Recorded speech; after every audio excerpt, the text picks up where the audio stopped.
Bismillahirrahmanirrahim. Assalamualaikum warahmatullahi wabarakatuh. Innal hamdalillah nahmaduhu wa nasta'inuhu wa nastaghfiruh. Wa na'udzu billahi min shururi anfusina wa sayyiati a'malina. May yahdihillahu fala mudilla lahu wa may yudlil fala hadiya lahu. Asyhadu an la ilaha illallah wahdahu la syarika lah wa asyhadu anna Muhammadan abduhu wa rasuluhu la nabiyya ba'dah. Sallallahu alaihi wa ala alihi wa sallama tasliman mazida.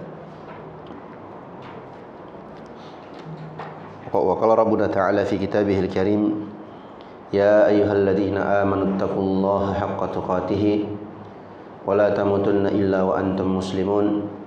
يا أيها الناس اتقوا ربكم الذي خلقكم من نفس واحدة وخلق منها زوجها وبث منهما رجالا كثيرا ونساء واتقوا الله الذي تساءلون به والأرحام إن الله كان عليكم رقيبا يا أيها الذين آمنوا اتقوا الله وقولوا قولا سديدا يصلح لكم أعمالكم ويغفر لكم ذنوبكم ومن يطع الله ورسوله فقد فاز فوزا عظيما.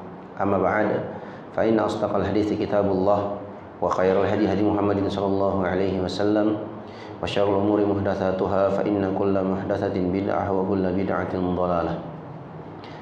Alhamdulillahirabbil alamin. Segala puji dan syukur kita panjatkan kehadirat Allah Subhanahu wa taala dengan nikmat dan taufik dari Allah Subhanahu wa taala. Di kesempatan pagi hari ini Allah Subhanahu wa taala kembali pertemukan kita di majelis ilmu. Mudah-mudahan majelis kita di pagi hari ini diberkahi oleh Allah Subhanahu wa taala dan menjadi sebab kita semua dimudahkan oleh Allah Subhanahu wa taala untuk masuk ke dalam surga-Nya. Amin ya rabbal alamin. Nah, ikhwani wa akhwati fillah rahimani wa rahimakumullah. Fa insyaallah di hari yang berbahagia ini kita akan mulai membahas satu kitab yang sangat bagus untuk dibaca atau dipelajari, karya Dr. Abdul Azim Badawi hafizahullah ta'ala, yang berjudul Al-Wajizu fi Fiqhi Sunnati wal Kitabil Aziz. Al-Wajiz artinya ringkasan, yang dimudahkan.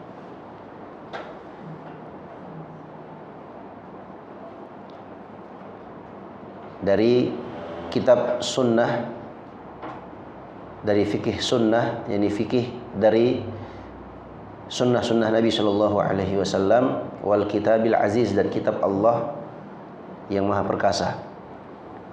Maksudnya pembahasan kitab ini adalah pembahasan fikih yang berlandaskan atau bersumber dari Al-Quran dan sunnah Nabi kita Muhammad sallallahu alaihi wasallam. Jadi beliau bawakan bab fikihnya, setelah itu beliau sebutkan dalilnya. Nah, sebutkan judul bab atau kitabnya, babnya, setelah itu beliau sebutkan judul pembahasannya. Nanti beliau bawakan dalil-dalilnya. Nah, ini cocok untuk para pemula. Masih banyak kitab-kitab yang seperti ini, seperti kitab fikih sunnah atau kitab Al-Muyassar, Al-Fiqhul Muyassar, ya, karya beberapa orang ulama di Arab Saudi. Mereka mengumpulkan kitab fikih ringkas untuk dipelajari oleh para pemula yang baru belajar fikih. Nah, fikih yang berisi hukum-hukum, ya, Allah Subhanahu wa taala, ya, yang perlu untuk dipelajari atau wajib untuk dipelajari oleh setiap muslim dan muslimah. Nah, jadi pembahasannya adalah fikih. Ya, pembahasannya adalah fikih tentang muamalah yang dilakukan atau yang dikerjakan oleh manusia. Nah, di sini pengarang rahimahullahu taala menyebutkan bab sama seperti kitab-kitab fikih yang lainnya. Beliau menyebutkan kitab Thaharah. Kitab Thaharah artinya kitab tentang bersuci. Dan banyak fikih, kitab-kitab fikih itu dimulai dengan kitab Thaharah. Nah, Kata beliau rahimahullahu taala, kita langsung masuk ke dalam inti pembahasan beliau. At-taharatu, taharah itu lughatan secara bahasa adalah an-nadhafatu wan nazahah minal ahdath.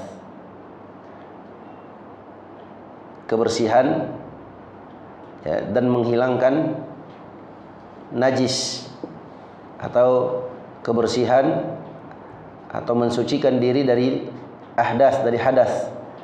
Nah, wastilahan, adapun secara istilah, raf'ul hadathi au izalatun najasi, mengangkat hadas dan menghilangkan najis.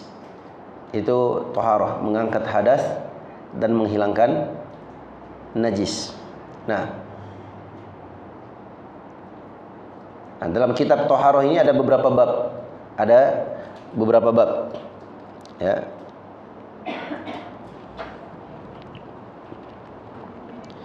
Disebutkan oleh pengarang rahimahullahu taala, yang pertama, awalan babul miyah, bab tentang air, bab tentang air. Nah, kullu ma'in nazala minas sama' au kharaja minal ardi fahuwa tahur. Setiap air yang turun dari langit atau keluar dari bumi, maka itu adalah air yang tahur. Tahur itu air yang suci, suci mensucikan. Nah, suci mensucikan. Ada air yang suci tapi tidak mensucikan. Ada air yang suci tapi tidak mensucikan. Artinya dia tidak boleh dipakai untuk bersuci. Contohnya apa?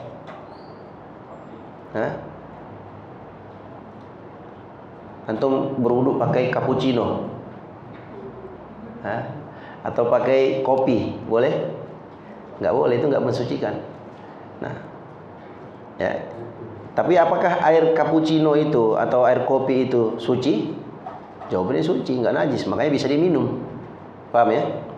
Nah, apa dasarnya? Dasarnya adalah firman Allah Subhanahu wa taala, "Wa anzalna minas sama'i ma'an tahura." Dan kami turunkan dari langit itu ya air yang suci.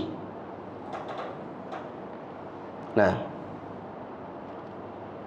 Masya Allah ta'ala.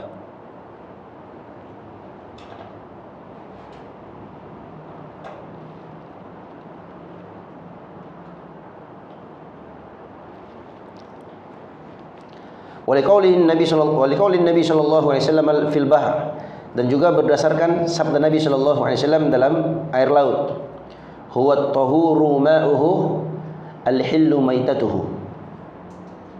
Ya, air laut itu suci airnya dan halal bangkainya. Suci airnya dan halal bangkainya. Nah, kayak semua hewan laut, dari hadis ini disebutkan oleh para ulama, semua hewan laut itu halal.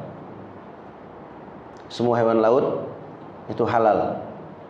Nah, kecuali yang mendatangkan mudarat.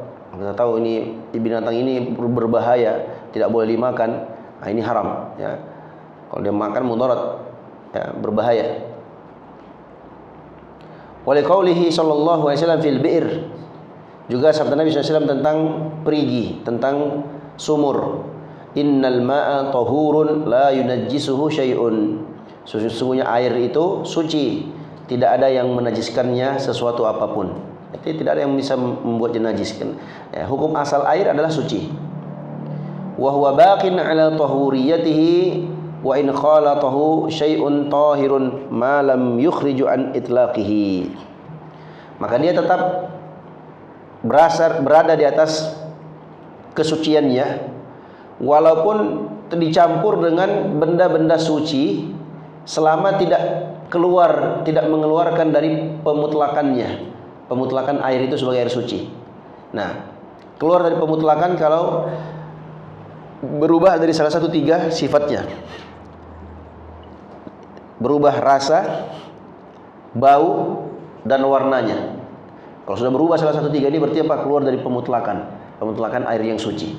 Nah, waliqaulihi sallallahu alaihi wasallam wa huwa baqin liqaulihi sallallahu alaihi wasallam lin niswatil lati qumna bi tajhizi ibnatahu. Berdasarkan sabda Nabi sallallahu alaihi wasallam kepada para sahabiah yang waktu itu menyelenggarakan jenazah putrinya. Ya.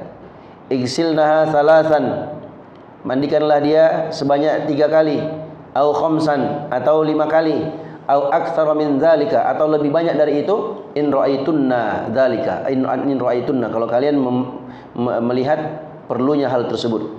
Bima'in wasidrin, dengan air dan daun bidara. Waja'alna fil akhirati kafura, dan jadikanlah akhir dari air itu adalah kafur. Au syai'an min kafur, atau sesuatu dari kafur. Kafur yang wangi-wangian. Nah, yang mewangikan air tersebut. Ya. Maka di sini kita lihat Nabi perintahkan untuk apa? Campur dengan sesuatu yang suci seperti kapur dan daun bidara. Tapi masih tetap boleh dipakai untuk memandikan jenazah, menunjukkan air itu suci. Nah, wala yuhkamu binajasatil ma'i wa in waqa'at fihi najasatun illa idza taghayyara biha. Maka tidak boleh kita menghukumi najisnya air itu, ya, walaupun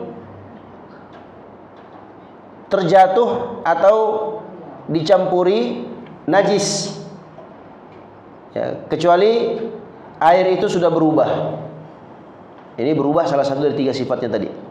Jadi kalau ada air itu terpercik najis umpamanya, dimasuki najis, ya, atau tercampuri najis, ya, maka air ini tetap berada di atas kesuciannya. Tidak boleh kita katakan najis sampai air itu berubah. Ya, berubah apanya? 3 sifat tadi. Berubah bau, berubah warna, berubah rasa. Kalau pas wudhu dicium, oh ini kok bau najis. Nah, berarti sudah apa? Sudah berbau najis, sudah berubah sifatnya, maka tidak boleh dipakai. Nah, berdasarkan hadis Abu Sa'id Al-Khudri radhiyallahu anhu, beliau berkata, "Qila ya Rasulullah," dikatakan kepada Rasulullah, "Ya Rasulullah, natawadda'u min bi'ri budha'ah." Apakah kita bisa berwudu dari sumur bidha'ah atau budha'ah, atau sumur dahulu, ya, sumur lama. Wa ya bi'run yulqa fiha al-haydhu wa luhumul kilabi wan natni.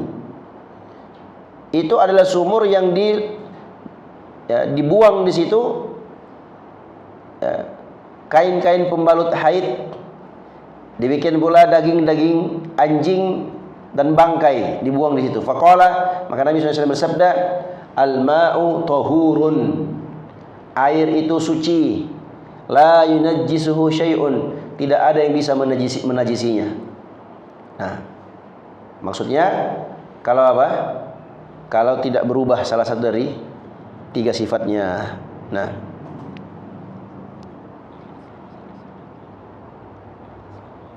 ya.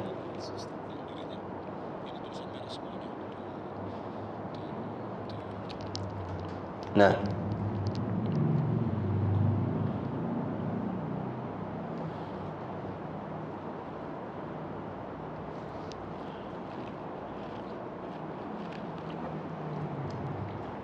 jadi air itu suci. Tidak boleh kita hukumi najis kecuali berubah apa? 3 dari sifat dasarnya. Berubah warna, berubah rasa, berubah bau. Taib.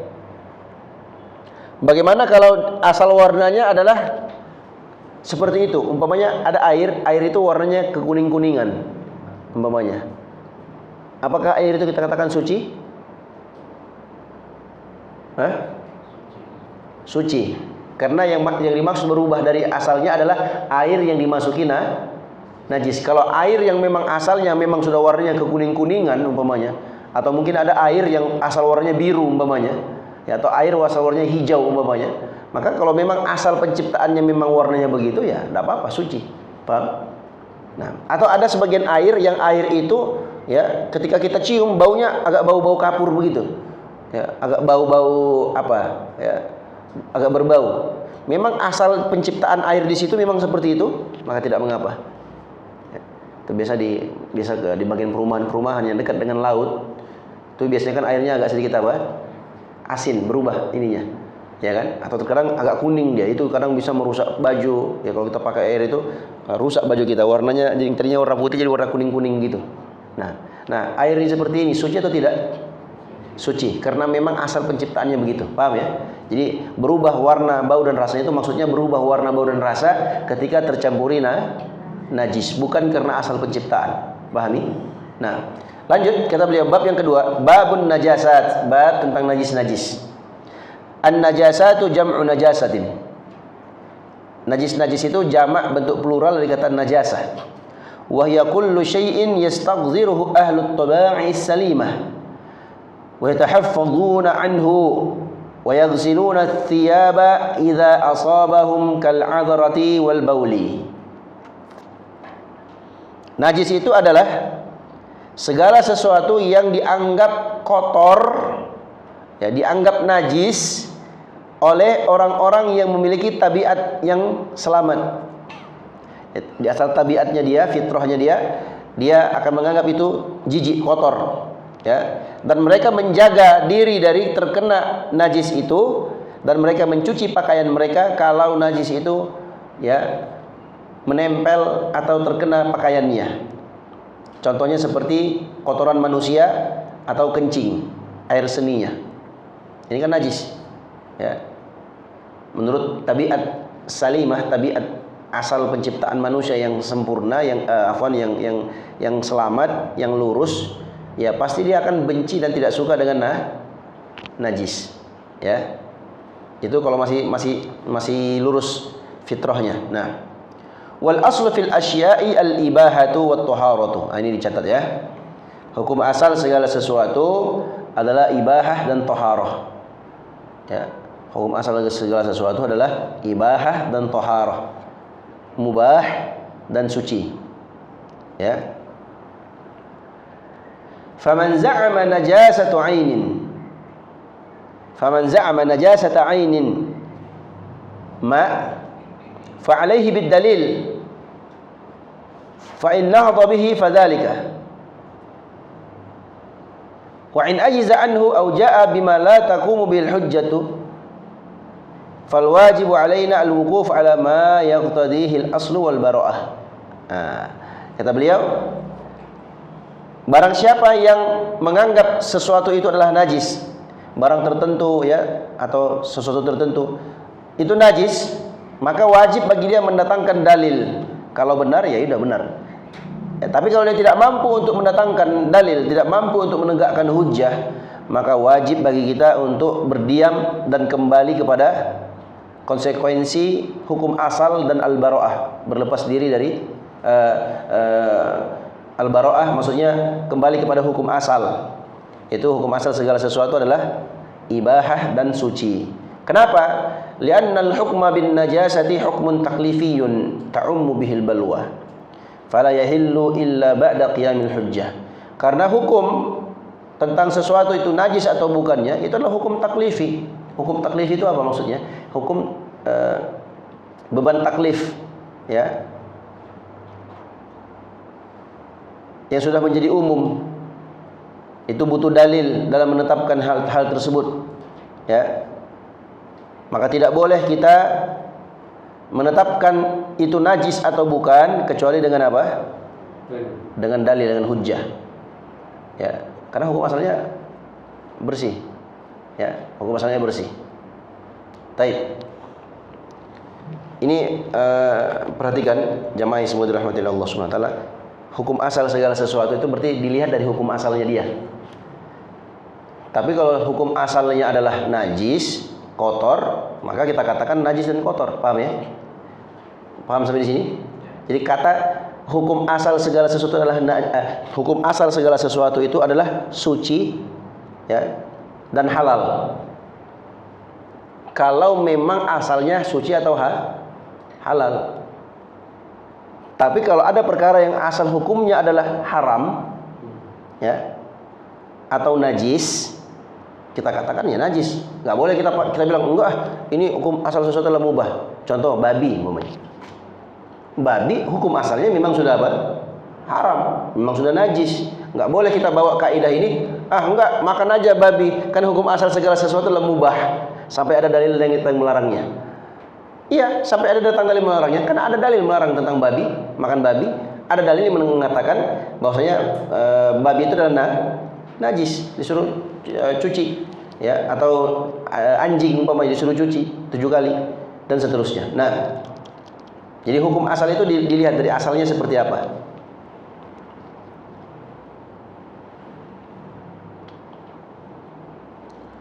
Wa mimma qamat dalilu ala najasatihi, di antara perkara yang tegak dalil hujjah argumentasi tentang kenajisan sebuah perkara atau satu perkara, ya. Yang pertama dan yang kedua adalah baulul adami wa ghaituhu.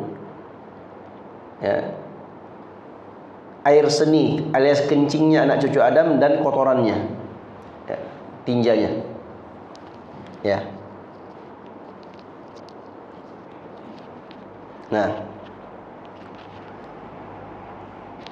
ammal ghaitu fali hadits Abu Hurairah radhiyallahu anhu anna Rasulullah sallallahu alaihi wasallam qala idza wata'a ahadukum bi na'lihi al-adha fa inna at-turaba lahu tahurun. Berdasarkan hadits Abu Hurairah radhiyallahu anhu bahwa sesungguhnya Rasulullah sallallahu alaihi wasallam bersabda, kalau ada gangguan al-adha, gangguan di kotoran pada sendal salah seorang di antara kalian, ya, dia menginjak sesuatu, maka tanah itu sebagai pensucinya. Wal adza, kotoran yang dimaksud di sini adalah kullu ma ta'azziyat bihi man ta'azzaita bihi minan najasah wal qadari wal hajari wasyauqi wa ghairi dzalika. Itu segala sesuatu yang engkau terganggu dengannya, kau merasa itu mengganggumu, ya, atau merasanya kotor dari najis-najis, kotoran-kotoran, ya, batu, duri dan yang lain-lainnya. Wal muradu bihi fil hadis, yang dimaksud dalam hadis ini adalah an-najasatu kama huwa wadhih. Itu najis sebagaimana yang sangat jelas, ya, tertera di situ. Ya, kalau salah seorang kalian injak najis dengan sendalnya, maka yang mensucikan sendal itu adalah apa? Tanah. Fa innat turaba lahu tahur, maka tanah yang diinjaknya berikutnya itulah pensucinya. Jadi enggak perlu dicuci lagi, ya. Wa ammal baulu, adapun tentang kencing, air seni itu adalah najis, ya. Berdasarkan hadits Anas bin Malik radhiyallahu anhu, anna a'rabiyan bala fil masjid. Ada seorang Arabi kencing di masjid. Faqama ilaihi ba'dul qaum, maka sebagian orang langsung berdiri, yang menuju kepadanya. Faqala Rasulullah SAW, da'uhu wala tazrumuhu, ya, biarkan dia, jangan kalian menghardiknya, jangan kalian mengganggunya, jangan kalian membuat dia takut, ya. Qala falamma faragha da'a bidalwin min ma'in fasabbahu alaihi. Ketika dia sudah selesai kencing, maka Nabi minta 1 ember air untuk disiramkan di tempat tersebut karena itu najis. Ya, jadi dia kencing itu najis karena Nabi suruh apa? Suruh siram, ya, dengan air. Nah, dalam hadis ini juga terdapat faedah yang bagus bahwasanya, ya, terkadang kita harus bisa menilai, meninjau antara maslahat dan mafsadat. Coba lihat, ketika ada orang kencing di masjid, para sahabat langsung bangkit marah mau menghardik orang itu. Nabi bilang jangan, biarkan dia, jangan kalian hardik dia, jangan kalian marahi dia. Nah, karena Nabi melihat apa? Maslahat dan mafsadat. Karena kalau dibiarkan sahabat menghardik dia, marahi dia, nanti dia sambil kencing sambil apa? Sambil kabur. Akhirnya apa? Yang tadinya harusnya kencingnya di satu titik saja, jadinya apa? Berhamburan nanti air kencingnya. Sulit lagi nanti kita untuk apa? Membersihkannya. Begitu. Ya, itu yang pertama. Yang kedua, kalau ada orang kencing air seni tiba-tiba dikagetkan, dia harus berhenti secara paksa, itu bisa memudaratkan dia. Bisa apa? Memudaratkan dia, yang seharusnya dia harus lepaskan semua kotoran. Itu kan kotoran, ya, gangguan. Harusnya dia lepaskan, tapi karena mungkin diganggu tiba-tiba berhenti atau kaget atau apa, itu tidak baik untuk kesehatan. Nah, Masya Allah Ta'ala. Yang ketiga dan keempat, yang termasuk dalam najis, kategori najis adalah al-madhi wal wadi. Al-madhi wal wadi. Nah,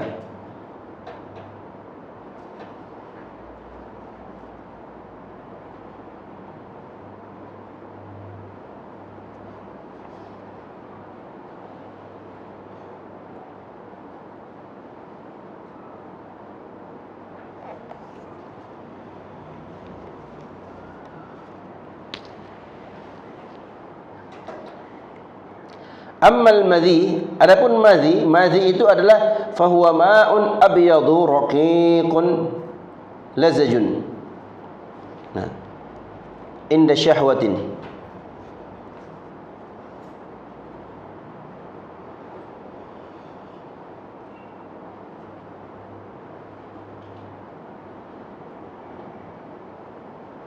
Ya. Madhi, al-madhi itu adalah air putih raqiq, tipis, lazjun itu lengket, putih tipis lengket, yakhruju inda syahwah, yakhruju inda syahwatin, dia keluar ketika syahwatnya memuncak, la bi syahwatin wala dafkin wala ya'qubuhu futur. Nah,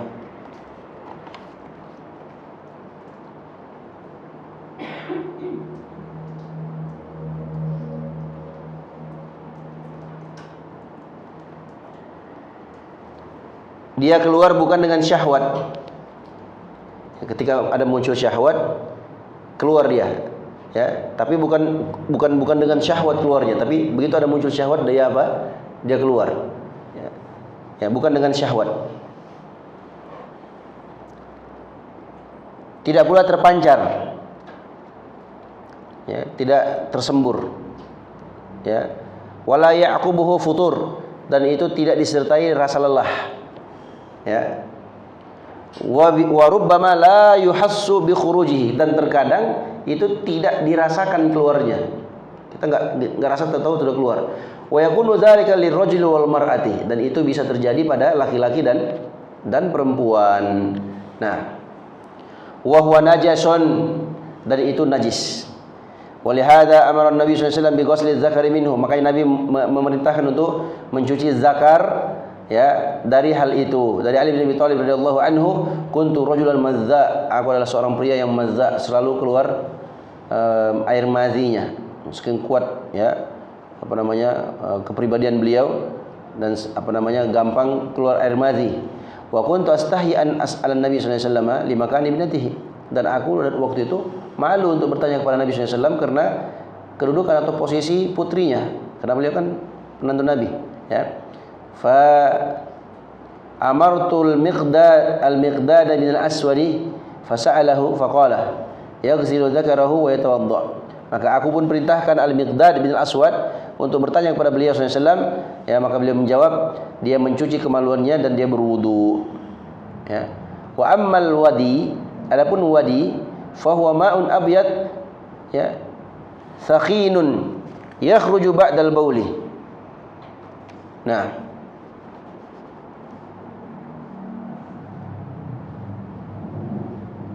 adapun air wadi,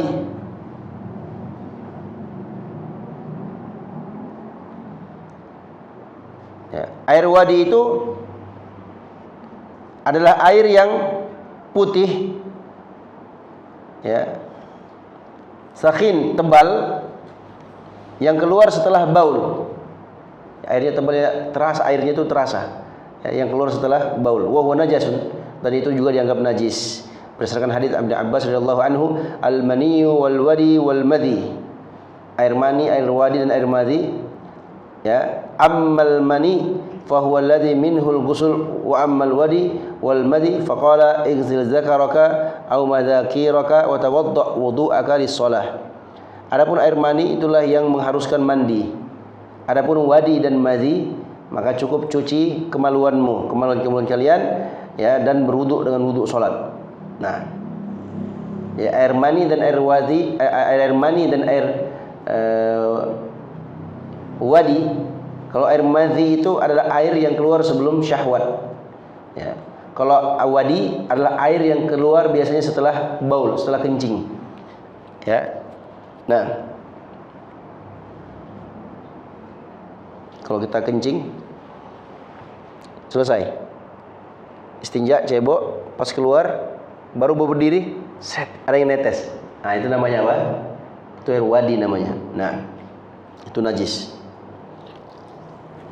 Ya, tapi jangan pula jadi ini ya. Kadang ada sebagian orang melihat ada seperti ini, terus dia katakan, kalau begitu setiap kali ada begitu saya harus cek, kemudian saya harus wudu ulang. Enggak, itu namanya was-was. Ada orang kena penyakit was-was, dia kiranya itu yang keluar wadi, padahal enggak. Ya, karena dia rasa dingin di zakarnya, seakan-akan ada air, padahal enggak ada. Nah, kalau seperti ini kata para ulama, dia kena was-was, ya cara paling ampuh, obat paling ampuh adalah dia memangkas dan memotong sangkaan itu. Jangan dia teruskan. Ya, dibisikkan syaitan, itu wadi keluar najis. Udah, enggak peduli saya, itu bukan wadi. Tetap sholat seperti biasa, begitu. Ya. Nah, kemudian kita beliau rahimahullah taala, wa rauthu ma la yu'kal lahmuhu, dan kotoran hewan yang tidak dimakan dagingnya. Hewan yang tidak dimakan dagingnya. Tapi kotoran kambing najis enggak, Pak? Bu? Enggak. Kenapa? Karena kambing dimakan, ya, dimakan dagingnya. Kotoran kucing najis atau tidak? Najis, karena kucing nggak boleh dimakan, haram dimakan. Nah, masya Allah taala.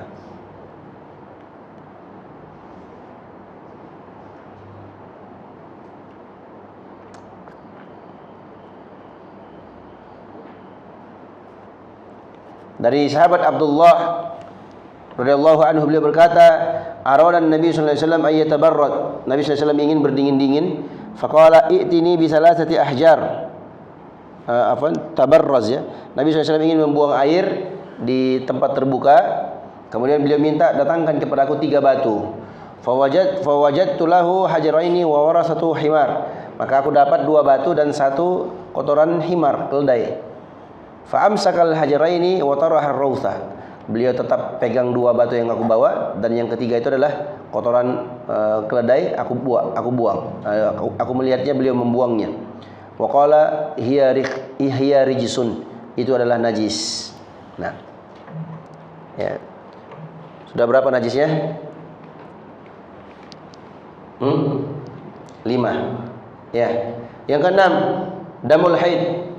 Darah haid. Darah haid pun najis.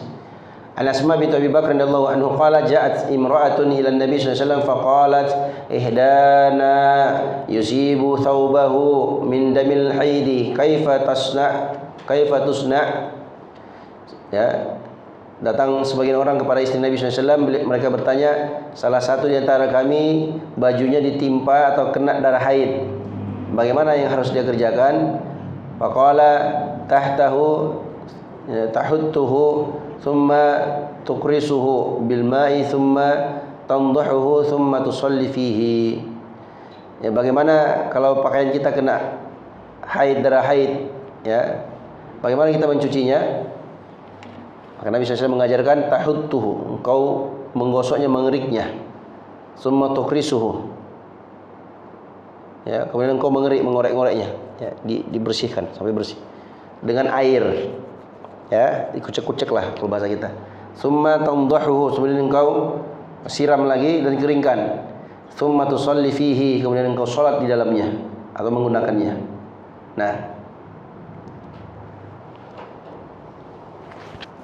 ke-6. Yang ke-7, lu'abul kalbi. Lu'abul kalbi. Ya. Air liur anjing. Air liur anjing. Dari Abu Hurairah radhiyallahu anhu, beliau berkata, Rasulullah sallallahu alaihi wasallam bersabda, tahuru ina'i ahadikum idza walagha fihi al-kalbu ay yaghsilahu 7 marratin ulahunna bit-turab. Sesungguhnya, ya, sucinya bejana kalian itu, hendaknya salah satu di antara kalian kalau dijilati anjing, maka hendaknya dia mencucinya sebanyak 7 kali. Ya. Ulahunna bit-turab.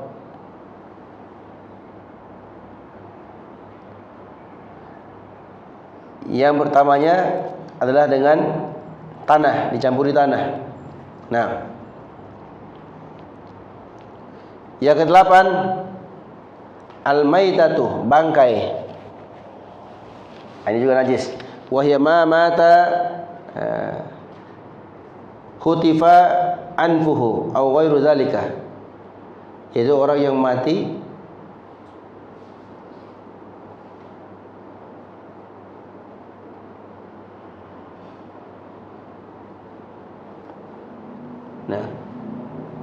al-maitah wa hiya ma mata ihtaffat anfuhu min ghairi zakah. Maitah itu, bangkai itu adalah sesuatu yang mati ya karena mungkin tercekik hidungnya atau tertutup hidungnya, tersumbat hidungnya ya, atau hewan yang tidak disembelih secara syar'i. Di qaulih sallallahu alaihi wasallam, idza dubigha al-ihabu faqad tahur. Jika hewan kulit hewan itu sudah disamak ya, maka dia sudah menjadi suci. Wal ihab jildul maitah wa yustasna min zalika. Al-ihab itu adalah kulit maitah, bangkai, dan dikecualikan dari hal tersebut. Nah, dengan catatan sudah disamak ya. Sudah disamak.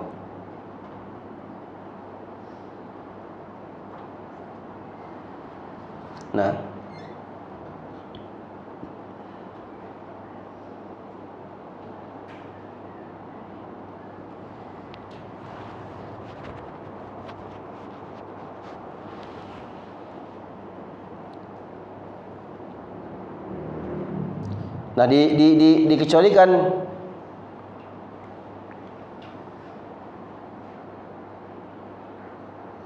dikecualikan darinya beberapa bangkai. Dari bangkai dilarang, haram hukumnya ya.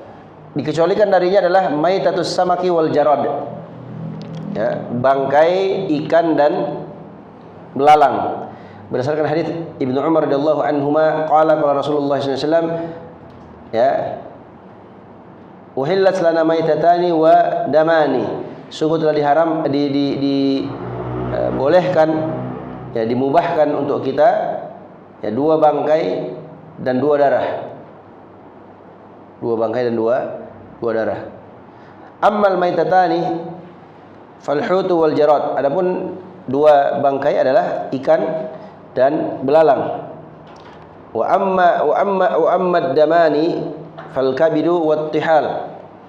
Ya, maka yang hal itu adalah hati dan jantungnya. Nah, hati ampela. Ya. Nah,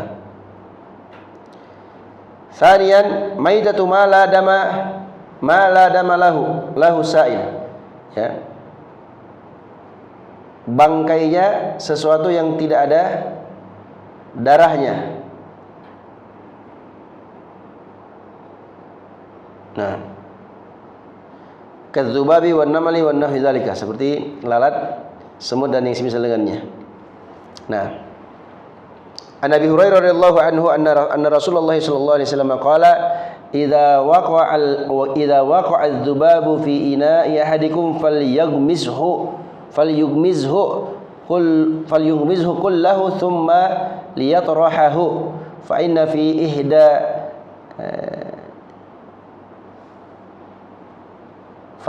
ihda janahaihi da'un wa fil akhirati syifa. Nah, dalilnya dasarnya adalah firman sabda Nabi SAW dalam hadis Abu Hurairah. Beliau bersabda, kalau lalat itu masuk dalam bejana kalian atau salah satunya, maka hendaknya ditenggelamkan dua-duanya. Ya. Kenapa? Karena salah satu dari sayapnya itu ada penawar obatnya, racunnya. Nah, dalam sebagian yang lainnya, wafil akhir, sebelah sayapnya itu membawa penyakit, sebelah lagi membawa obatnya, penangkalnya. Jadi kalau lalat masuk di minuman kita, ya, atau semisal dengannya, maka kita tenggelamkan saja, karena itu akan membuatnya menjadi netral dan itu tidak najis. Karena apa? Kenapa tidak najis, jemaah?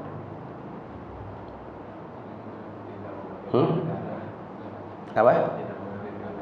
Nah, tidak ada darahnya. Barakallahu fiik. Tapi berikutnya yang ketiga, 'azamul maitati wa qarnuhu wa dhufruhu wa syi'ruhu wa rishuhu kullu dzalika tahir. Nah.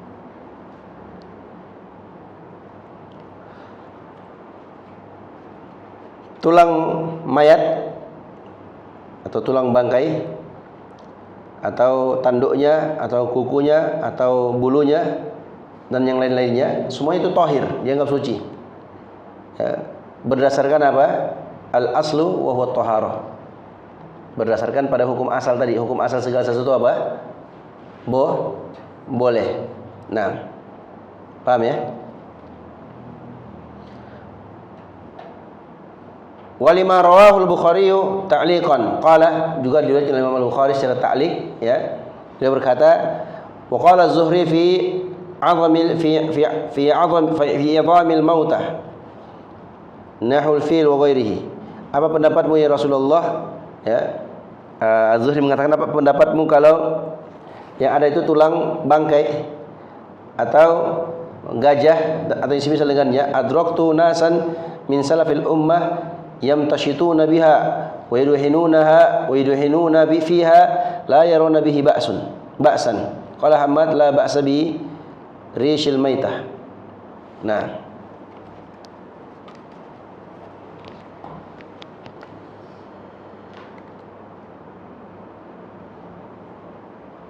ya. Kata beliau rahimahullah taala, Az-Zuhri mengatakan tulang hewan atau gajah atau yang selainnya, aku melihat ada sebagian orang dari kalangan ulama salaf terdahulu, mereka itu menyisir rambutnya dan meminyaki rambutnya. Mereka menganggap itu tidak mengapa. Dan Imam Ahmad mengatakan la ba'sa birishil maitah, tidak mengapa dengan bulunya bangkai yang sudah mati. Nah, karena kembali kepada hukum asal. Hukum asal adalah apa? Taharah, suci. Tapi kalau ada bulu burung jatuh di rumah kita, seret jatuh, boleh nggak kita ambil bulunya? Apa kita harus cuci?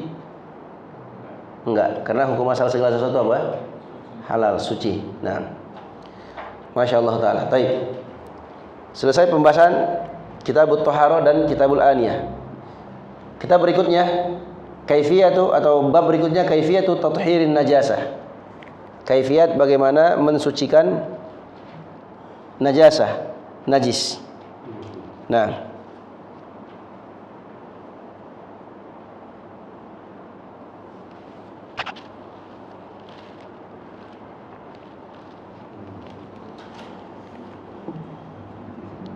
bagaimana caranya?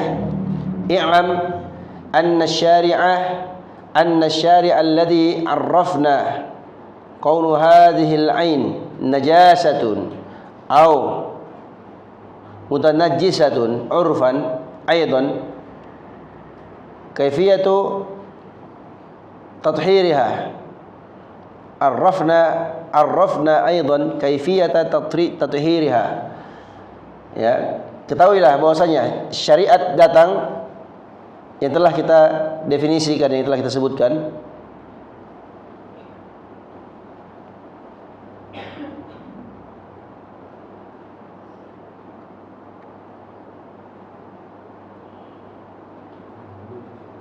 Nah, syariat telah mensyariatkan, ya, yang kami ketahui bahwasanya hal tersebut merupakan najis atau yang dianggap najis. Maka kita pun mendefinisikan juga kaifiat bagaimana tata cara mensucikan najis itu. Wajib bagi kita untuk mengikuti Nabi sallallahu alaihi wasallam, ya, dalam setiap urusannya. Ya.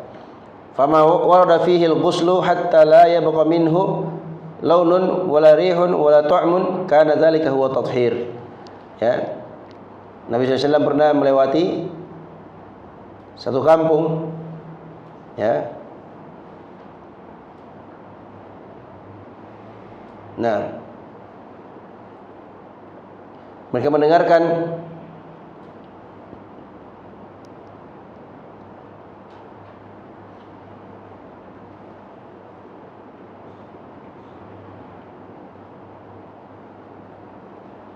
ya, beliau menjelaskan kita pun akan menjelaskan tentang tathhir, bagaimana bertoharah, dan wajib bagi kita untuk mengikuti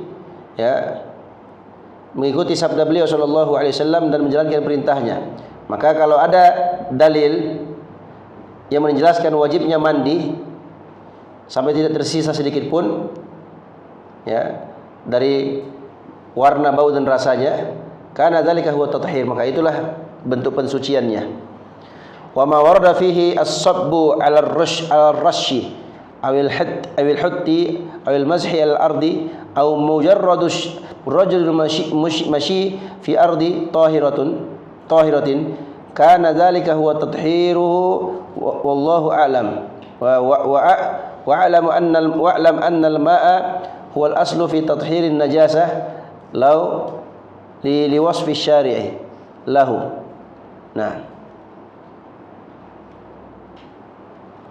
kata beliau rahimahullah ta'ala, apa yang datang nasnya yang menunjukkan untuk menyiram, maka kita siram. Apa yang datang untuk kita merenjiskan atau memercikkan, maka tidak mengapa. Urusannya sesuai dengan tuntunan Nabi sallallahu alaihi wasallam. Atau dia menghilangkan, atau dia mengusap di atas tanah, mengusap khuf, atau hanya sekedar berjalan di tanah yang suci, itu sudah mensucikan juga. Itulah bentuk pensuciannya. Kayak tadi ada sahabat yang terinjak kotoran anjing umpamanya, maka dia nggak perlu cuci lagi, dia cukup jalan saja langsung ke masjid. Tapi dia injak tai anjing, Ustaz, boleh nggak dia lanjut sholat? Dia sudah wudu dari rumah, pas dia keluar dia injak tai anjing umpamanya. Nah, terus dia masuk masjid langsung sholat, boleh atau tidak? Paham nggak pertanyaannya? Ada orang berwudu dari rumah. Setelah dia berwudu dari rumah, dia pakai sandal atau pakai sepatu, mau sholat zuhur. Dalam perjalanan dia injak tai anjing. Ini lagi dia berjalan dari rumahnya ke sini itu berjalan, lewatin tanah dan segala macamnya. Nah, ketika dia injak tai anjing itu, dia masuk ke dalam masjid. Apakah dia harus berwudu ulang atau dia tinggal sholat tahiyatul masjid? Langsung sholat? Wudunya batal, tapi dia injak tai anjing. Sudah disucikan dengan tanah. Oke.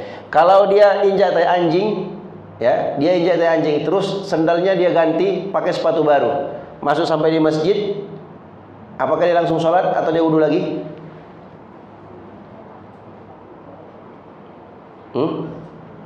Paham nggak? Ada orang dia pakai sendal. Ketika dia pakai sendal dia injak tai anjing. Nah, tetap dia pakai sendal yang sama sampai masjid. Wudunya batal atau tidak? Tidak batal. Taib. Sekarang ada orang pakai sendal.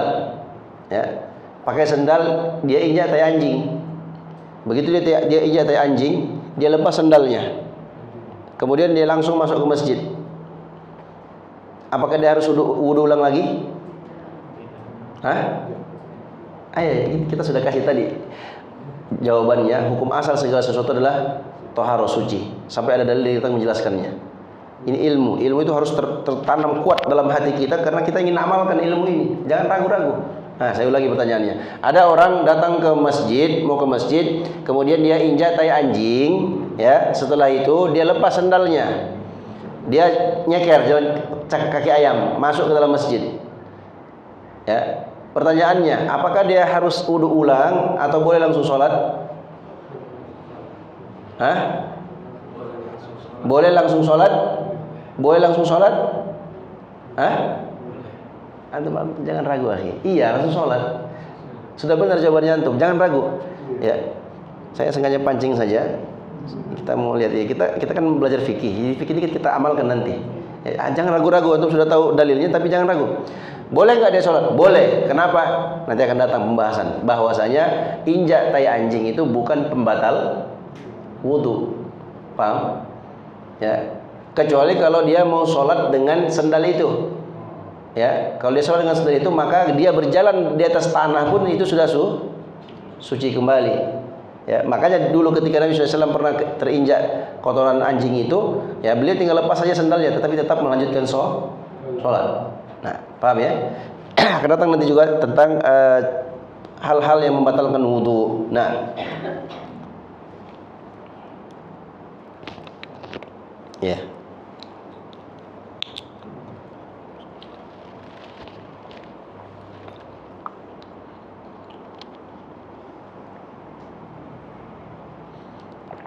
Jadi kalau ada dalil yang menunjukkan harus disiram, kita siram. Ya. Kalau ada dalil menunjukkan cukup direnjiskan, maka cukup apa? Direnjiskan, dipercikkan. Kalau ada dalil yang mengatakan dikerik, ya, maka cukup dikerik. Atau kalau dikatakan cukup diusap di atas bumi, maka cukup dengan usapan di atas bumi. Ya, atau sekedar berjalan di atas bumi, maka itu suci. Makanya perempuan itu, ya, dalam pembahasan pakaian perempuan itu mereka disunnahkan, dianjurkan untuk melebihkan kain jubahnya atau kain bajunya itu melebihi 1 jengkal dari mata kakinya. Berarti terseret dong, Ustaz. Iya, terseret. Terus nanti gimana, Ustaz, kalau kena kotoran anjing atau najis? Maka jawabannya, seretan berikutnya adalah apa? Pensucinya. Paham ya? Jadi ada orang perempuan berjalan dari titik A sampai titik B, dari titik A sampai C, ya, atau A, B, C. Ketika dia berjalan menuju ke titik B, ya, itu ada kotoran di situ, najis, dia nggak tahu, maka kenalah pakaiannya. Tapi dia tetap lanjut, tetap dia lanjut sampai ke titik C, bajunya sudah apa? Sudah suci kembali. Jadi kita mengikuti nas. Sesuatu itu najis atau bukannya, hilang kenajisannya atau tidak, kita ikuti nas. Bagaimana cara membersihkan najisnya pun kita ikuti nas, dari Al-Quran dan Sunnah Nabi Sallallahu Alaihi Wasallam. Ya.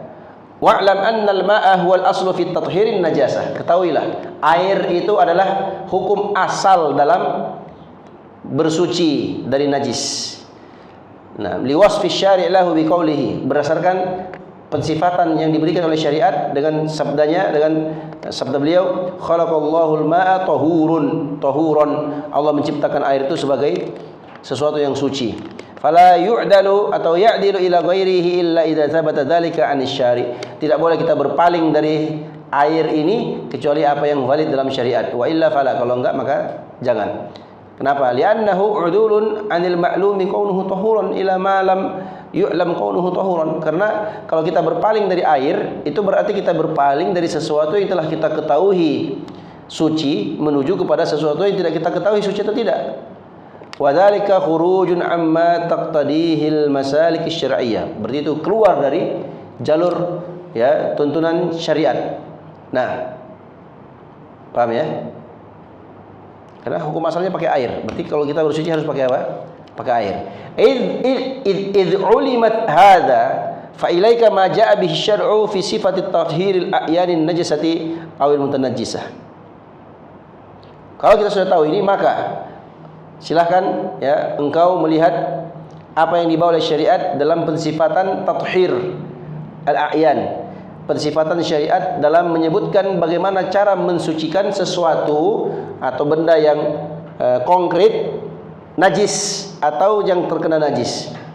Beliau sebutkan cara-caranya. Yang pertama, tathiru jildil maitati bid-dibagh. Cara yang pertama adalah mensucikan al-ina, bejana, mensucikan, membersihkan kulit bangkai dengan dibagh, dengan didabagh, disamak, ya. An Ibnu Abbas radhiyallahu anhu qala sami'tu Rasulullah sallallahu alaihi wasallam yaqul ayyuma ihabin dubigha faqad tahura. Ya, ihab manapun, ya, kulit binatang manapun kalau sudah disamak maka dia telah suci. Yang kedua, tathhirul ina'i idza walagha fihi al-kalbu, mensucikan, membersihkan bejana kalau sudah dijilat anjing. Dari Abu Hurairah radhiyallahu anhu bahwa Rasulullah SAW bersabda, "Tahuru ina'i ahadikum idza walagha fihi al-kalbu ay yaghsilahu sab'a marratin ulahunna bit-turab." Ya, sucinya bejana kalian kalau sudah diminumi oleh anjing. Anjing sudah minum dari situ, maka hendaknya dia mensucikannya kembali dengan mencuci 7 kali. 7 kali basuhan yang pertama itu dengan air. Ya, paham ya? Karena itu ada nas syariat. Jadi enggak boleh umpamanya, oh ini bejana kita dijilat anjing nih, ya udah cuci pakai air kopi umpamanya, cuci pakai air kelapa. Nah, ini nggak boleh. Ya, harus dicuci dengan apa? Air sebanyak 7 kali. Siraman atau basuhan yang pertama itu harus dicampur dengan tanah. Nah, masya Allah, barakallahu fikum. Baik, lanjut. Tathhirus thawbi idza asaba bihi dam, idza asabahu damul haidh. Mensucikan pakaian galau ya tertimpa darah haid. Nah, caranya bagaimana? An Asma binti Abi Bakr radhiyallahu anhuma qalat ja'at imra'atun ila an-nabi sallallahu alaihi wasallam faqalat ihdana yusibu thawbaha min damil haid kaifa tasna'u. Dari Asma binti Abi Bakr radhiyallahu anhu, beliau berkata, seorang wanita datang kepada beliau dan bertanya, ya, salah seorang di antara kami bajunya kena darah haid, bagaimana yang harus dilakukan? Faqala, maka Nabi bersabda, tahuttuhu thumma tuqrisuhu bil ma'. Nah, engkau mengucaknya, kemudian engkau ya taqrisuhu bil ma'. Engkau ya qaras, ya, apa namanya, mengeriknya. Nah,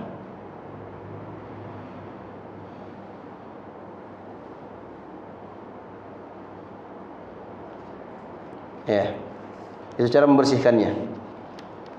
Summa tandahuhu, kemudian engkau percikkan, ya, engkau bersihkan. Summa tusalli fihi, kemudian engkau salat dalamnya. Ya. Ya, ada darah haid sudah mengering umpamanya, itu dikopek-kopek, ya, dikerik-kerik, dihilangkan, kemudian apa? Pakai air, setelah itu dituangkan kembali, dicuci kembali, setelah itu selesai, bersih. Nah, ya. Wa in baqiya ba'da dzalika atharuhu fala ba'sa. Kalau fala ba's, ya. Kalau tersisa setelah itu sudah dikucek, sudah dikerik-kerik, kemudian setelah dikucil-kucil, dicuci pakai air, ya, disiram, dijemur, ternyata pas lihat ya, masih ada sisanya sedikit, maka itu tidak mengapa. Nah, ya, yang penting sudah apa? Disucikan. Dari Abu Hurairah radhiyallahu anhu, anna Khawlata binta Yasarin qalat ya Rasulullah laisa li illa thawbun wahidun. Kata Khawlah bintu Yasar, ya Rasulullah, aku tidak punya pakaian kecuali satu ini. Wa ana ahidhu fihi, dan aku haid pada pakaian ini. Qala fa idza taharti faghsili mawdi ad-dami thumma salli fihi. Wahai sahabiah, kalau kau sudah suci dari haidmu, maka mandilah engkau, ya, cucilah tempat darah haid itu, kemudian engkau salat dalamnya. Jadi kena darah haid pun tidak apa-apa, yang penting sudah dicuci. Qalat, dia berkata, ya Rasulullah, illam yakhruj atharuhu.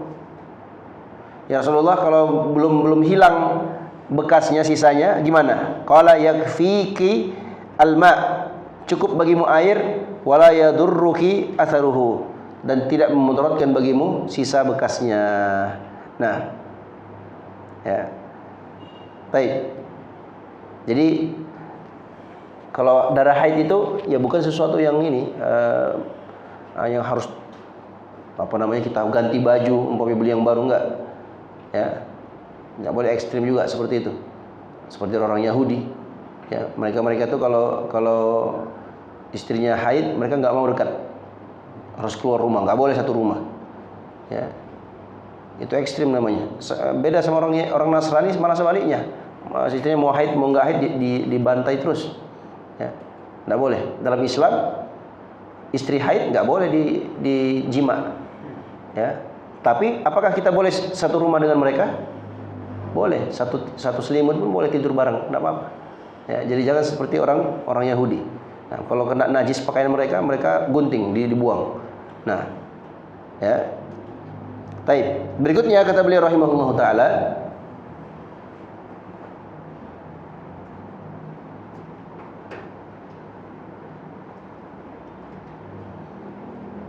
cara pensucian zailu thawbil mar'ah, ekor dari baju perempuan. Ini yang kita sebutkan tadi.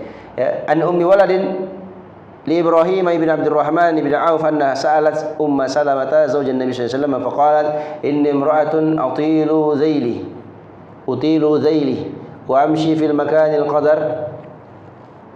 Faqalat Salamah qala Nabi sallallahu alaihi wasallam yutahhiruhu ma ba'dahu.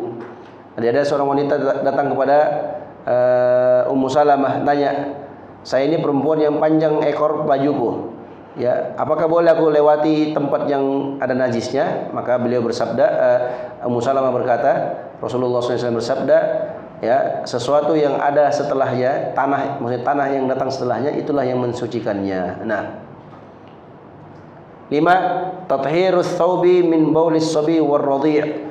Ya, mensucikan baju dari kencingnya anak kecil dan anak yang masih menyusui. Dari Abu Samhi khadim Nabi sallallahu alaihi wasallam qala Nabi sallallahu alaihi wasallam yughsalu min baulil jariyah wa yurashu min baulil gulam. Ya, dicuci dari air kencing anak kecil laki-laki, pria. Ya. Dan direnjiskan, ya, warush min baulil gulam. Hanya direnjiskan pada air kencing, ya, anak perempuan. Katanya anak laki-laki, anak perempuan, ya. Kalau ini anak laki-laki, jadi dicuci dari kencing anak perempuan. Ya, kalau dia kencing kena baju kita, harus kita cuci baju kita. Tapi kalau untuk anak laki-laki cukup direnjiskan saja. Yang kena najis direnjiskan, dipercikkan. Nah, tidak perlu untuk dicuci. Nah, ya.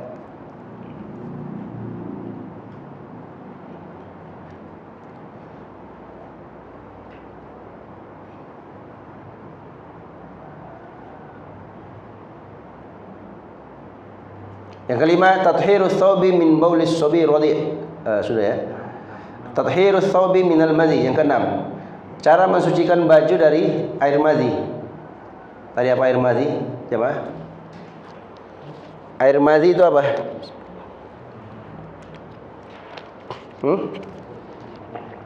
Air yang keluar ketika muncul syahwat.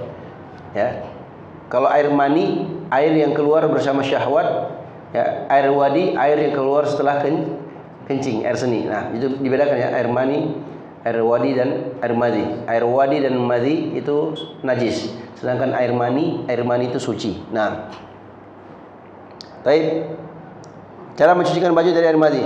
An Sahal bin Hunayf qala kuntu alqa min alladhi shiddatun wa ana wa kuntu aktsaru anhu al-iktisal. فذكرت ذلك لرسول الله صلى الله عليه وسلم فقال إنما يجزيك من ذلك الوضوء فقلت يا رسول الله كيف بما يصيب ثوبي منه قال يكفيك أن تأخذ كفا من ماء فتنضحه به ثوبك حيث ترى أنه قد أصاب منه.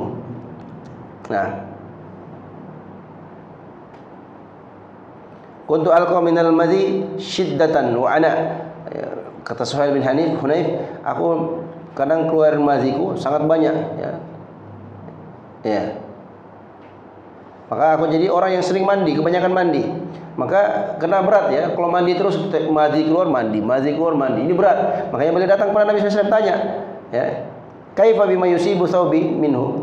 Bagaimana hukumnya pakaianku yang kena air madhi tadi? Qala cukup engkau ambilkan satu genggam air, ya, ambil air, fatandahu bihi thawbak, kemudian kau percikkan, kau renjiskan ke mana? Ke pakaianmu yang tadi yang kau anggap kena najis tadi. Nah, pakaian yang kena air madhi, ya. Nah, yang ketujuh, tathhiru asfalan na'al. Cara mensucikan bagian bawah telapak kaki sendal. Bagian telapak sendal. Dari Abu Mas'ud radhiyallahu anhu, Nabi SAW bersabda, "Idza jaa ahadukumul masjida," kalau salah seorang di antara kalian datang ke masjid, falyuqallib na'laihi, maka hendaknya dia bolak-balikkan lihat sendalnya. Wal yanzur fiha, hendaknya dia melihatnya. Fa in ra'a khaba'an falyamassahu bil ardi thumma liyusalli fihima. Kalau dia melihat sesuatu ya, maka cukup dia apa? Yalmas bil ard, dia usapkan ke tanah. Kemudian dia sholat di atasnya. Ini cuma satu contoh hadis tentang sholat pakai sandal. Ini enggak terbayang kalau sekarang masjidnya seperti ini, enggak. Karena kalau dulu itu enggak ada karpet, enggak ada apa? Enggak ada pintu. Jadi kalau kita bayangkan hadis ini dengan konteksnya zaman sekarang, kita enggak cocok, enggak nyambung. Kita enggak akan paham. Tapi coba bayangkan pada konteks zaman itu. Jadi kalau dia mau masuk masjid, ya, dia kan pakai sandal. Kalau dia mau masuk masjid, pas area masjid, dia lihat dulu, bolak-balik dulu sandalnya ada, dia injak kotoran anjing atau najis enggak. Kalau ada, maka dia cukup apa? Ya, dia usap-usapkan saja di tanah, setelah itu masuk langsung sholat pakai sandal itu boleh. Paham ya? Nah, itu cara mensucikannya. Yang kedelapan, tathhirul ardi, cara mensucikan bumi atau tempat. An Abi Hurairah radhiyallahu anhu qala Arabi, dari Abu Hurairah radhiyallahu anhu, beliau berkata, seorang badui datang, ya, fabala fil masjid, maka dia pun kencing dalam masjid. Insyaallah ya, dia kencing dalam masjid. Apa yang terjadi? Fa tanawalahun nasu, maka manusia pun langsung jengkel, mereka mau menghardiknya. Faqala lahum Nabi sallallahu alaihi wasallam, da'uhu, biarkan dia, ya. Wa hariqu ala baulihi sajalan min ma, dan tuangkan air satu ember, ya,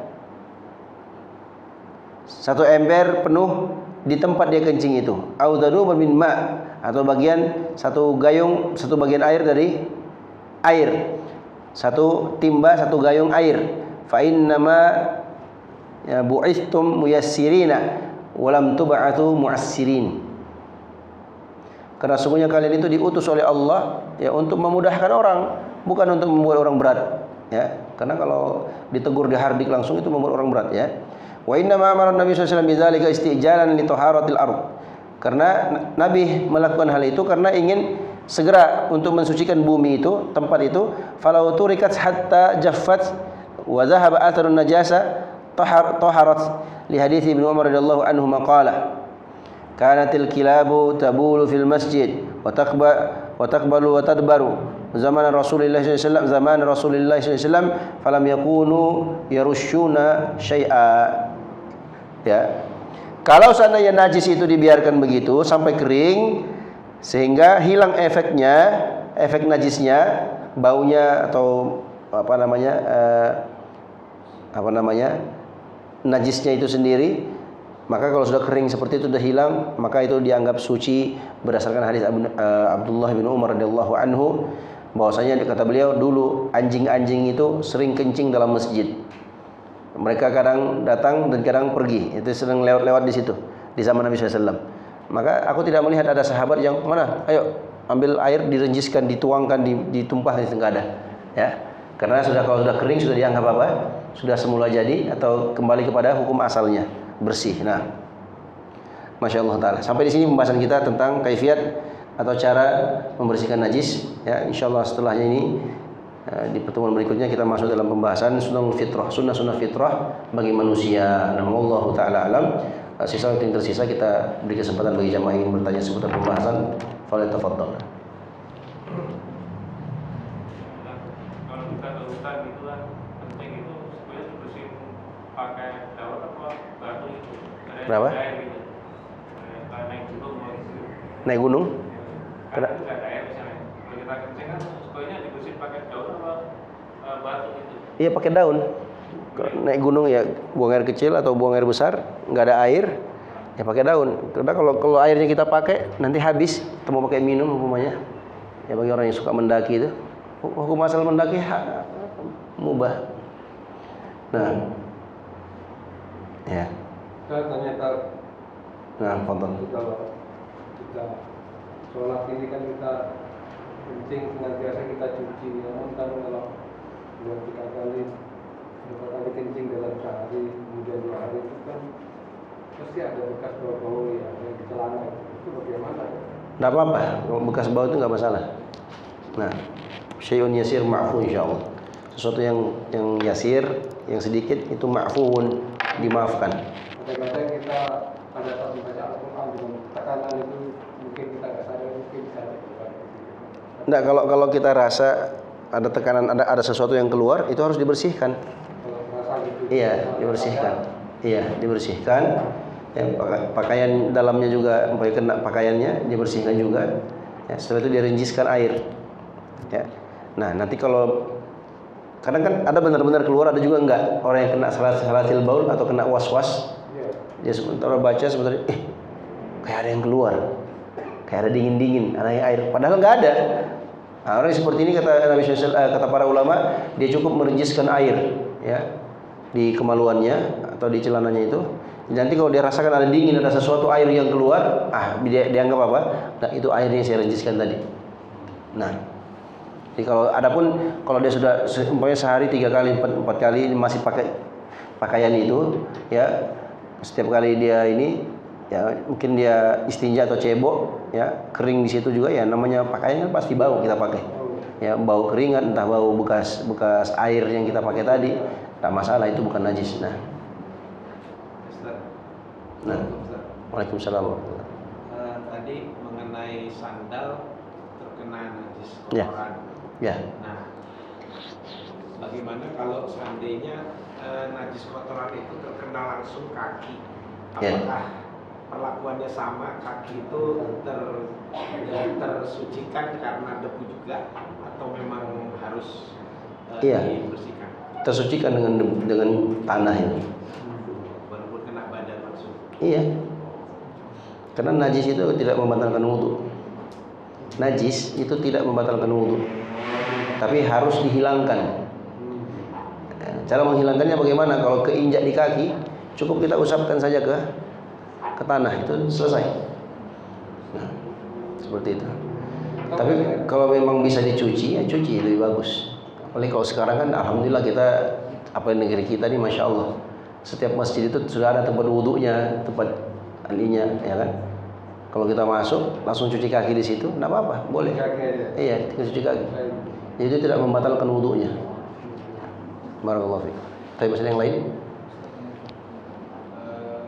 Kalau di rumah itu kan kadang kita pada saat buang air kecil gitu ya, Ustaz, ada ember deket-deket gitu ya, ember yang ukurannya nggak besar, kemudian tidak sengaja terciprat lah gitu, kencingnya ke air yang ada di ember gitu.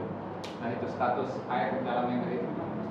Nah, antum melihat kecipratan itu kelihatan. Misalkan ya. Ya, kalau antum misalnya melihat, antum yakin untuk lihat, kalau airnya kurang dari 2 kullah, maka tidak boleh dipakai, najis. Nah, lihat berubah status bau, warna dan rasanya. Kalau dari bawah ini kan nggak ini ya, warna masih sama. Iya. Ya, kalau di bawah 2 kullah, antum yakin, antum terpercik najis itu ke situ, begitu antum kencing, ternyata antum nggak rasa, ternyata ada percikannya. Persatu lihat di air itu genangannya kayak, kan air itu kan kalau masuk sesuatu kan dia, nah, begitu antum kencing, oh iya, berarti sudah masuk di situ, maka itu dianggap najis. Nah, dianggap najis. Kalau bukan 2 kullah, kalau sudah 2 kullah enggak najis. Saya lupa ukuran 2 kullah itu. Nah, itu nanti akan datang nanti insyaallah taala. Ya, tentang ukurannya. Ada perbedaan pendapat memang di kalangan para ulama. Nah, Sama satu lagi Mas. Nah. Terkait dengan anjing yang minum kalau di bejana kan udah jelas tadi ya Ustaz. Bahasanya bawa bejana. Tapi kalau di kolam bagaimana Ustaz? Kenapa? Kolam yang ukurannya besar, kemudian ada anjing yang minum. ya itu sudah masuk dalam kategori ukuran 2 kullah. Nah, ya, sudah masuk dalam ukuran 2 kullah. Itu sekitar berapa? 200 sampai 300 liter lah. Nanti akan datang juga insyaallah taala, beliau sebutkan juga. Kita bawakan rincian kullah itu berapa, 2 kullah itu berapa. Nah, itu kalau sudah sampai itu tidak masalah. Apalagi kolam umpamanya, itu kolam itu sudah lebih 2 kullah sudah. Ya kan? Swimming pool, tempat orang mandi itu sudah lebih 2 kullah. Nah, Fadhal.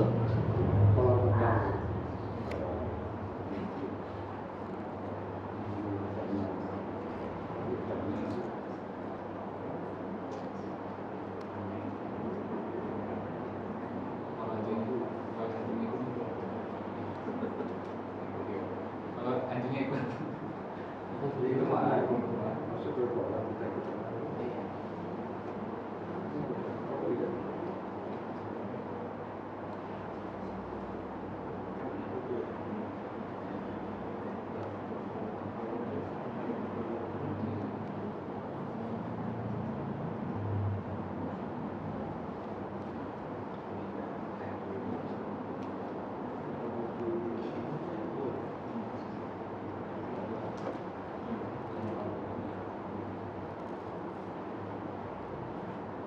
Tapi masih ada yang lain? Iya, silakan Bu. Assalamualaikum warahmatullahi wabarakatuh. Waalaikumsalam warahmatullahi wabarakatuh. Kondisi masjid sekarang kan Ustaz suka banyak kucingnya ya di pelataran masjid. Nah, lantainya kan sudah dikeramik, sedangkan kita posisi sudah berwudu ya di rumah. Lalu terkena kucing-kucing. Kencing kucing? Nah, Oke. sedangkan kita sudah berjalan di atas keramik ya Ustaz. Apakah Ya. keramik itu bisa dikategorikan tanah? Enggak, keramik bukan tanah. Keramik bukan tanah. Jadi kalau kita umpamanya keinjak kencing kucing di keramik umpamanya, ya, atau ada anggaplah kotoran kucing ya, ada kotoran kucing di keramik masjid. Ya itu kan najis. Ya, maka jangan dia langsung gesek-gesekkan lagi ke keramik yang lain. Ya kan, tambah banyak lagi nanti najisnya. Kali dia ada tai ini, pas dia lihat ada cium, bau, ini bau kotoran kucing umpamanya. Maka dia harus bagaimana caranya supaya tidak mengenai lantai yang lainnya. Kenapa? Karena lantai keramik itu bukan tanah. Ya. Tanah ya tanah yang kita pahami tanah. Kalau keramik beda lagi. Gitu, Bu. Jadi tetap dia sucikan atau dia bersihkan lagi kembali. Tapi wudunya Ibu enggak batal. Wudu enggak batal. Jadi bedakan ya. Jadi harus dipahami yang dimaksud dengan tanah itu al-ard. Tanah yang di luar itu. Itu tanah. Kalau keramik bukan tanah.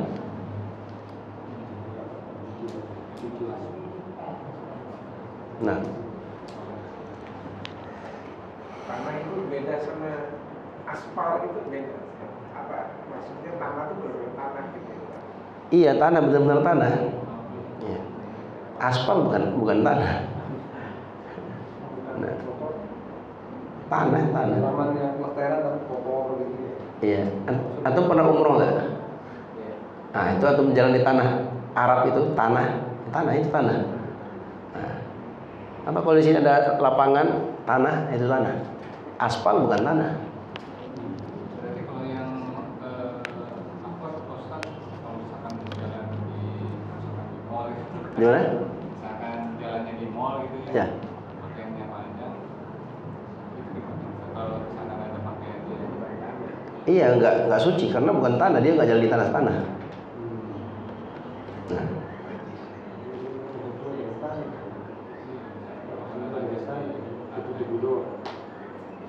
lagian juga di zaman sekarang ya nggak mungkin juga di mall itu banyak tai anjingnya atau tai kucing, kan nggak mungkin.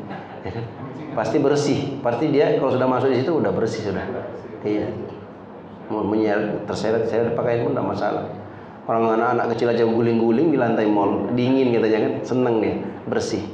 Ya, walaupun memang ya, pasti ada kuman-kumannya, apa maksud saya nggak senajis yang kita bayangkan gitu. Nah, Ustaz, kalau mengenai kencing bayi laki-laki sama perempuan itu kenapa sangat dibedakan lebih najis kencing lagi? nah jawaban yang paling tepat tauqifiyah. Tauqifiyah itu datang nas. Nabi yang bedakan gitu ya, kita nggak usah protes. Nabi yang bilang begitu ya udah kita sami'na wa ta'na. Nah nanti para ulama keluarkan hikmah-hikmahnya. Oh mungkin karena laki-laki begini, karena perempuan begini, laki-laki ini perempuan lebih bau kencingnya daripada laki-laki. Itu semua istimbat ulama. Tapi yang paling tepat adalah karena itu tauqifiyah. Kita nggak tahu kecuali hanya dari nas. Nas menyebutkan begitu ya kita ikut begitu. Nabi yang bilang begitu. Nah, tapi misalnya yang lain. Nah, kalau tidak lagi kita cukupkan sampai di sini. Mudah-mudahan bermanfaat. Insyaallah kita akan ketemu di pertemuan berikutnya. Mudah-mudahan bermanfaat. Kita berdoa dan memohon kepada Allah Subhanahu wa taala Semoga Allah Subhanahu wa taala memberikan taufik kepada kita semua untuk selalu istiqomah di atas agamanya, istiqomah dalam menuntut ilmu agamanya, dan mudah-mudahan Allah kumpulkan kita dalam surganya sebagaimana Allah kumpulkan kita di majlis ini. Kita berdoa dan memohon kepada Allah semoga Allah beri taufik kepada kita semua untuk selalu untuk meraih husnul khatimah di akhir kehidupan kita. Amin ya rabbal alamin. Wallahu taala alam. Sallallahu alaihi Muhammadin wa ala alihi washabbihi ajmain. Kita tutup majelis kita dengan doa kafaratul majlis. Subhanakallahumma wa bihamdika asyhadu an la ilaha illa anta astaghfiruka wa atubu ilaik. Wassalamualaikum warahmatullahi wabarakatuh. Waalaikumsalam.